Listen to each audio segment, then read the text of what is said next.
Hola chicos, en este vídeo vamos a ver la definición de máximo relativo. La definición de mínimo relativo pues es análoga. Bien, en primer lugar, concretar que por extremo relativo entendemos máximo o mínimo relativo. Quiero decir, si en un ejercicio nos dicen obtener los extremos relativos, ¿qué nos están pidiendo? Pues que obtengamos los máximos o los mínimos relativos que tenga la función. ¿De acuerdo? Entonces, cuando nos hagan una pregunta sobre extremos relativos, que tengamos en mente que nos están hablando o de máximos, o de mínimos relativos, o de los dos. Bien, vamos allá a la definición. En primer lugar, fijaros que nos dicen, dada una función f de x continua en el punto x sub 0. Primera condición, tiene que ser continua en el punto x sub 0, en donde vamos a decir que hay un máximo relativo. Tiene que existir un entorno de x sub 0, el famoso entorno x sub 0 menos h, x sub 0 más h, contenido en el dominio de la función. Después veremos en un ejemplo lo que significa eso.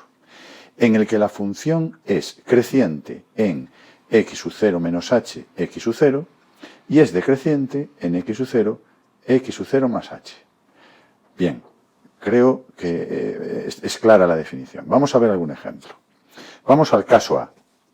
Aquí tenéis x sub 0, un punto, sus coordenadas, x sub 0, f de x sub 0.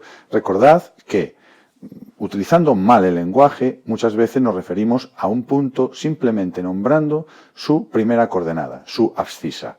En este caso estoy diciendo el punto x sub 0.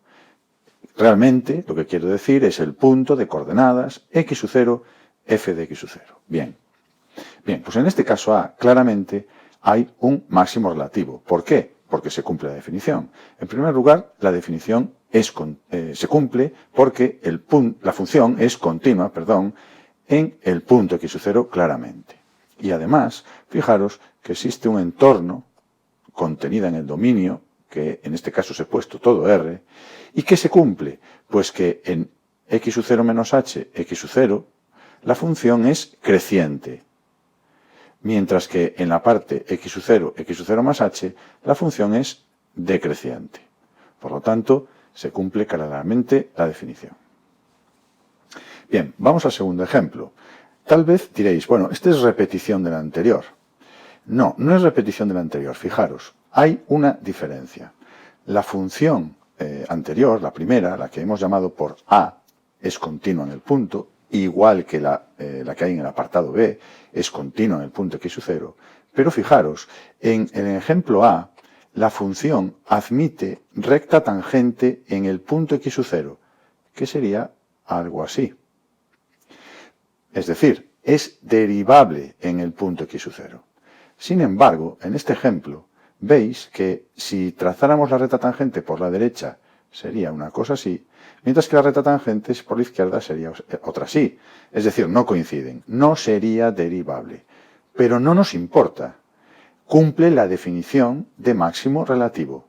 En ambos casos, la función en el punto es continua y cumple la definición. Pasa de ser creciente a decreciente. Por último, en el último ejemplo, fijaros lo que pasa. Pasa que el dominio os he puesto menos infinito 3. Me doy cuenta que quería haber puesto menos infinito 3 corchete. El 3 está contenido en el dominio. Bien, entonces fijaros, resulta que no se cumple la definición porque no puedo encontrar un entorno del 3 contenido en el dominio. Fijaros, por muy pequeño que coja ese entorno que contenga el 3, los de la parte x sub 0 más h, esos se salen del dominio, no quedan contenidos en el dominio. Por lo tanto, este punto no sería un máximo relativo. Podría ser otra cosa que ya veremos qué es.